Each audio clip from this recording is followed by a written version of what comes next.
Students, welcome to my YouTube channel the education corner. मेरा Instagram और Discord यहाँ पर मेंशन है, आप चाहे तो जाके उसे फॉलो कर सकते हैं। मेरे डिस्कॉर्ड सर्वर की लिंक आपको कमेंट सेक्शन में मिल जाएगी, आप उसे ज्वाइन कर सकते हैं। और कोई भी एजुकेशन रिलेटेड या आपको कोई नया टॉपिक्स जिस पे वीडियो चाहिए, आप उसके बारे में कमेंट सेक्शन में लिख सकते हैं। वहाँ से देख के हम आपको ज़रूर उसके ऊपर वीडियो बना करके पोस्ट करेंगे। दूसरी चीज़, प्लीज़ लाइक शेयर कमेंट कर दीजिए और सब्सक्राइब करके जाइएगा। बिल्कुल भी अच्छा नहीं लगता आप लोग वीडियो देख के चले जाते हैं और उसके बाद लाइक नहीं करते हैं। प्लीज़ लाइक करिए, वो हमें मोटिवेट करता है और अच्छे से वीडियोस बनाने के लिए। देखिए, अभी हमने कल स्टार्ट किया और अभी हमारे पास 7 वीडियोस ऑलरेडी अपलोडेड हैं। तो अच्छा रहेगा अगर आप सपोर्ट दिखाते रहेंगे और धीरे धीरे जितना आप लोग को सपोर्ट दिखाएंगे उतनी ज़्यादा हम वीडियो की क्वांटिटी भी बढ़ाते जाएंगे, नए नए टॉपिक्स लेते आते जाएंगे। आपके हिसाब के टॉपिक आएंगे अगर आप कमेंट सेक्शन में मेंशन कर दें, ठीक है। तो प्लीज़ हमारे चैनल को सब्सक्राइब करना नहीं भूलिएगा, the education corner. Thank you. अब वीडियो स्टार्ट करते हैं। तो आज का हमारा टॉपिक है डॉक्टर फॉस्टस। डॉक्टर फॉस्टस क्या है? सबसे पहले आप समझ लीजिए, ये एक ड्रामा है, ठीक है। ये 5 एक्ट प्ले है। 5 एक्ट प्ले किसने लिखा है? By Christopher Marlowe.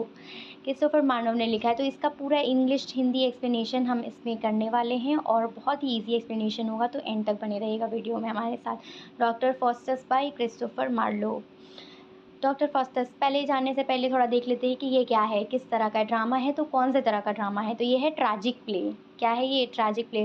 Tragic play में आपको पता होना चाहिए, सबसे पहली बात तो लास्ट में क्या हो जाता है, किसी ना किसी की डेथ होनी ही होती है। ये मैंने पहले ही राज खोल दिया है, तो आपको पता होगा ट्रैजिक प्ले क्या है, ठीक है। Is a tragic play written by Christopher Marlowe. Christopher Marlowe का यहाँ पे डेट दिया हुआ है 1564 से लेकर के 1593 तक ये एक्टिव थे। ये क्या थे? इंग्लिश प्ले राइटर थे, पोएट थे और ट्रांसलेटर भी थे। मीन्स इन्होंने कुछ वर्ड्स ट्रांसलेट भी किए हैं। And was written around 1592। क्या? Doctor Faustus. Doctor Faustus was written around 1592 by who? Christopher Marlowe. It's based on the German legend of Faust. अब ये किसके ऊपर बनाई गई स्टोरी है? तो ये ध्यान दीजिए कि एक जर्मन लेजेंड थे फॉस्ट, जिन्होंने अपनी सोल को सेल कर दिया था, मीन्स बेच दिया था। किसको? डेविल को, ताकि वो क्या गेन सके, कर सके, नॉलेज और पावर, ठीक है। अब इनमें थोड़ा सा इनका स्टाइल देख लेते हैं, कि इनका क्रिस्टोफर मार्लोव का, कि ये किस तरह का राइटिंग लिखते हैं, ठीक है। और इन्होंने कौन सा राइटिंग चूज़ किया है डॉक्टर फॉस्टस के लिए, अपने प्ले के लिए, जो कि 5 एक्ट प्ले है, ठीक है, ट्रैजिक प्ले है। तो इन्होंने ब्लैंक वर्स यूज़ किया, मीन्स इसमें कोई रिदम नहीं है, ठीक है।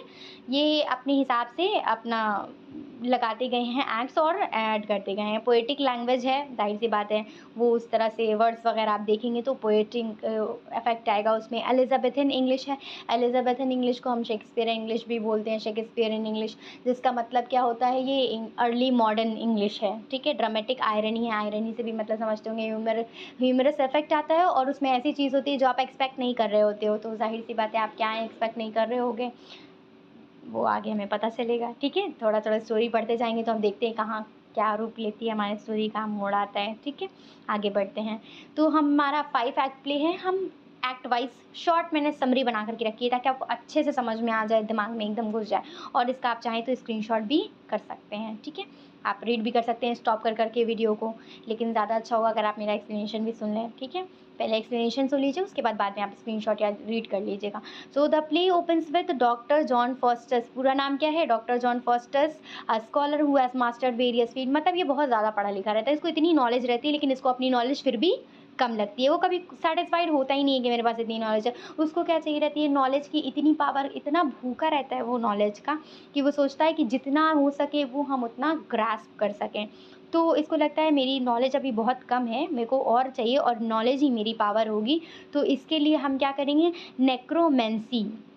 ये अल्टीमेट पावर पाने के लिए, नेक्रोमेंसी का मतलब क्या होता है? ये मैजिक के ज़रिए कुछ ऐसे काम डेविल्स के साथ मिलके, इविल चीज़ें करके अपने आप को नॉलेज और पावर दिलवाएगा, ठीक है। तो ये होता है नेक्रोमेंसी, मीन्स शक्तियों का, गलत शक्तियों का इस्तेमाल करके कुछ पावर गेन करनी। तो इसको कौन सी पावर गेन करनी थी? नॉलेज की, ठीक है।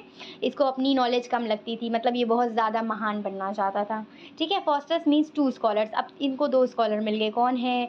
Valdes and Cornelius. ये जो स्कॉलर्स हैं, इसको क्या सिखाते हैं? मैजिक सिखाते हैं। Faustus become obsessed with the idea of summoning the devil. इसको इतना मज़ा आ जाता है ना, कि ये सब देख के कि अरे मैजिक करेंगे तो हम अपने पास डेविल को बुला सकते हैं, क्या पावर होगी वो कि मैं डेविल को अपने पास बुलाऊँगा और उससे क्या कहूँगा कि मुझे लिमिटलेस नॉलेज दे दे, मतलब मेरे उसकी कोई लिमिट ही नहीं होगी। वो एक बहुत बड़ी पावर होगी उसके लिए। तो उसको जो चीज़ चाहिए थी वो क्या है, गलत तरीके से पाना चाह रहा है, और वो क्या है, नॉलेज। किसके ज़रिए पाना चाह रहा है, मैजिक से, और वो है गलत तरीका अपना रहा है। तो ये 2 स्कॉलर्स को मैजिक तो सिखा देते हैं। उसके बाद ये क्या है, आइडिया से ऑब्सेस्ड हो जाता है कि अरे मैं तो अब समॉन करूँगा डेविल को, अपने पास बुलाऊँगा और उससे फिर ये अपनी शर्त रखूँगा, ठीक है। लेकिन हर चीज़ आसानी से तो नहीं मिलती। चलो एक्ट 2 पे चलते हैं। तो एक्ट 2 पे क्या है, फास्टस समॉन्स मेफिस्टोफेलिस। तो वो जो डेविल को बुला रहा था, तो कौन सा डेविल आया है, मेफिस्टोफेलिस आया है। ये कौन है डेविल, आप एक बार में नहीं आ जाता है, ठीक है। पहले अपने क्या भेजता है, और जो उसके अंडर में काम करते हैं, तो अपना मेन आदमी भेजता है, मेफिस्टोफेलिस, ठीक है। वो डेविल का रिप्रेजेंटेटिव रहता है, मींस डेविल से मिलने से पहले आपको मेफिस्टोफेलिस से मिलना पड़ेगा। तो फास्टस किससे मिला, मेफिस्टोफेलिस से। अब वो क्या कहता है डेविल्स के रिप्रेजेंटेटिव से, तुम जाओ लूसीफर को लेके आओ जो कि डेविल है। मींस मुझे तुमसे नहीं बात करनी है, मेरे को लूसीफर से बात करनी है जो डेविल है, तुम तो उसके अंदर में काम करते हो ना। तो मेफिस्टोफेलिस रिटर्न्स विद लूसीफर। वो उसकी बात मान जाता है, क्योंकि जाहिर सी बात है इविल शक्तियाँ अपनी तरफ खींचने के लिए कुछ भी करेंगी, है ना। तो वो क्या है, फास्टस को अपनी तरफ लेना चाहते हैं। तो Mephistopheles returns with Lucifer who offers Faustus a deal. अब वो लूसीफर क्या डील रखता है उसके सामने कि तुमको हम अपनी सोल तुम मुझे दे दो और तुम्हें उसके बदले में मैं 24 साल का प्लेजर और नॉलेज दूंगा। देख लीजिए, 24 साल, 24 साल वो उसके मांग रहा है किसके, उस पे, कि मैं तुम्हें नॉलेज और प्लेजर और पावर दूंगा और तुम मुझे अपनी सोल दे देना। मीन्स 24 साल के बाद मैं तुम्हारी सोल लेने के लिए आ जाऊंगा। और फास्टस क्या करता है बेवकूफ़ी वो उसकी बात मान लेता है और वो साइन कर देता है अपने ब्लड से पैक्ट को। और Mephistopheles becomes Faustus servant and guide. Servant and guide वो उसका साथ में बन जाता है ताकि वो उसको सिन करने पे मजबूर करता रहे, है ना। इसीलिए मेफिस्टोफेलिस उसके साथ में हो जाता है फास्टस के, ठीक है। और वो दोनों काफ़ी खुश भी रहते हैं कि वो मान गया रहता है अपनी सोल सेंड करने के लिए। तो जाहिर सी बात है मेफिस्टोफेलिस उसके साथ ही रहेगा उसके 24 साल के बाद, जो उसको निकालनी भी तो होगी सोल। फिर एक्ट 3 एंड 4 काफ़ी छोटे थे तो मैंने मिक्स करके इसमें लिख दिया है, ठीक है, आप ध्यान दीजिएगा। इसमें खाली उसका एन्जॉयमेंट दिखाता है कि वो पावर मिलने के बाद क्या क्या करता है, ट्रैवल करता है, नॉलेज इतनी मिल जाती है उसको। अब और वैसे भी इतनी पावर है उसके पास, और फेमस हो जाता है, और भी फेमस फिगर्स से भी मिलता है जिससे मतलब उम्मीद नहीं थी, जैसे अलेक्जेंडर द ग्रेट और हेलेन ऑफ ट्रॉय, जिनसे भी वो मिलना चाहता था। और मौकरी करता है, हंसी मजाक सब चीज़ें करता है और अपनी पावर्स का गलत इस्तेमाल करता है। और उसके लिए उसको कौन उकसाता है, ये डेविल्स। और उसके गुड एंड बैड जो एंजल्स होते थे वो उसको कॉन्फ्लिक्ट दिखाते थे, मतलब वो समझ नहीं पाता था कि वो क्या कर रहा है, ठीक है। First ambition and pride grow and he begins to use his power for selfish purpose. मतलब वो अपने लिए यूज़ करने लगता है। वो उसको पावर कैसे लिए चाहिए थी, मैं ये करूँगा वो करूँगा, लेकिन अभी वो क्या कर रहा है, वो सिर्फ अपने लिए से कुछ कर रहा है। The good angel and evil angel appear. 2 angels आते हैं representing Faustus conscience and tempting him to sin. और ये 2 गुड एंजल और इविल एंजल में गुड तो उसको सही रास्ते पे ले जाने की कोशिश कर रहा है, लेकिन इविल एंजल की तरफ वो बढ़ता जा रहा है और उसको क्या टेम्प्ट कर रहा है कि तुम सिन करो, गुनाह करो, और उस तरफ वो बहता जा रहा है। कौन, फास्टस। अब एक्ट 4 लास्ट हमारा एक्ट है। मैंने काफ़ी शॉर्ट रखा है एक्सप्लेनेशन, आई होप आपको आसानी से समझ में आ रही होगी। अगर आप और डिटेल्ड चाहिए तो मैं एक बार वापस पीछे जा कर के एक्सप्लेन कर दूँगी अभी थोड़ी देर में। आप इसके साथ बने रहिए। Act 5 as Faustus 24 year expire.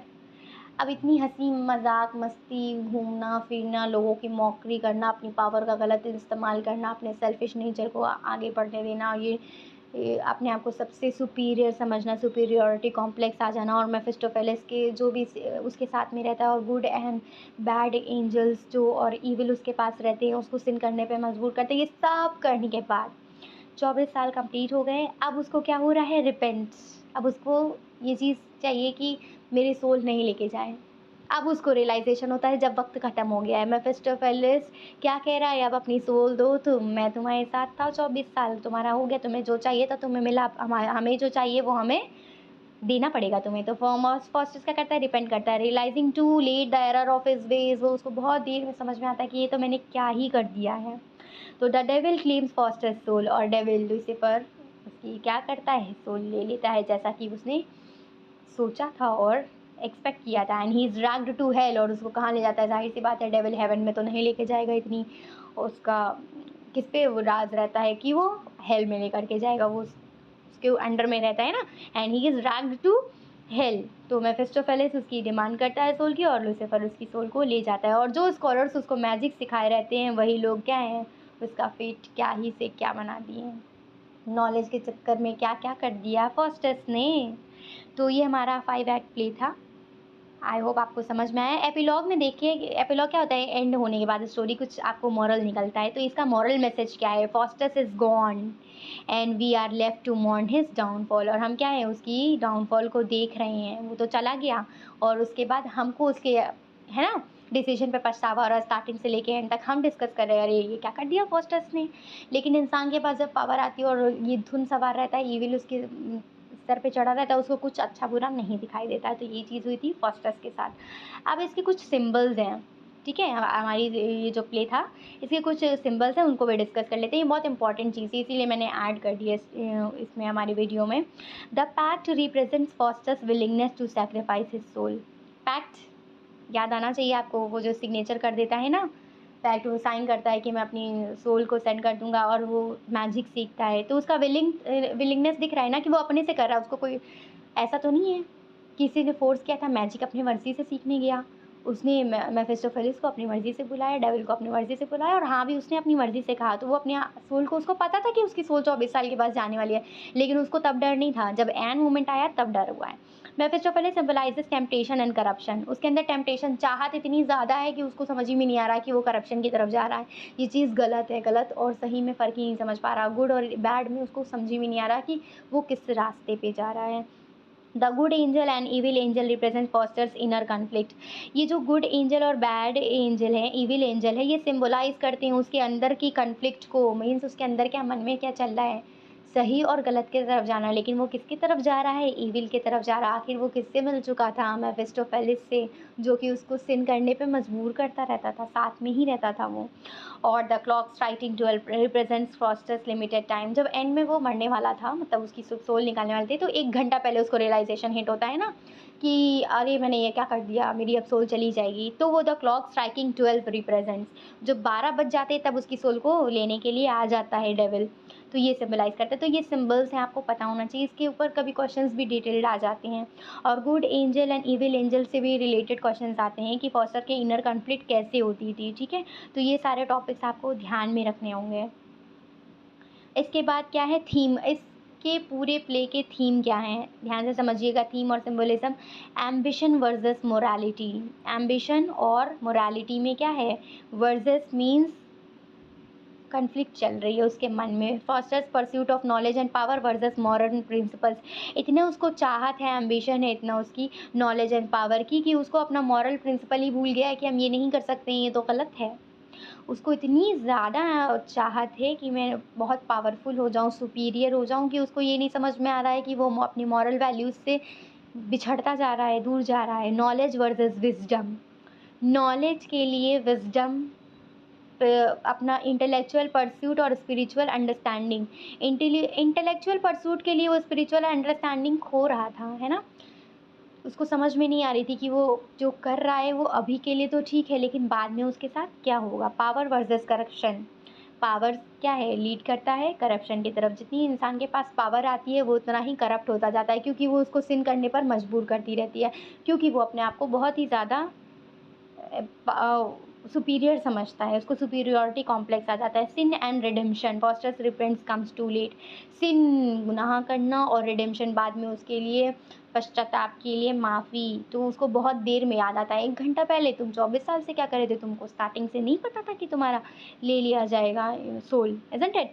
Human nature, human का नेचर ही है, वो फ्लॉ से भरा होता है और वल्नरेबल होता है, और इसी चीज़ का फ़ायदा कौन उठाता है, evil angels, sorry evil spirits, है ना। तो ये बहुत वल्नरेबल था, क्योंकि वल्नरेबल भी कह सकते हो क्योंकि उसका एम्बिशन इतना ज़्यादा वो था, किस चीज़ की उसको भूख थी, नॉलेज की। और नॉलेज की भूख, इतनी नॉलेज होने के बाद फिर और वो उसको लगता था कि मुझे और करना है। तो इंसान वल्नरेबल कहीं ना कहीं हो जाता है अब उस चीज़ के लिए जिसको उसको बहुत चाहत होती है। और इसी चीज़ का फ़ायदा किसने उठाया था, मेफिस्टोफेलिस and Lucifer, devils.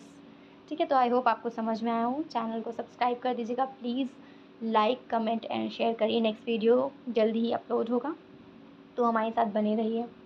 Thank you for watching.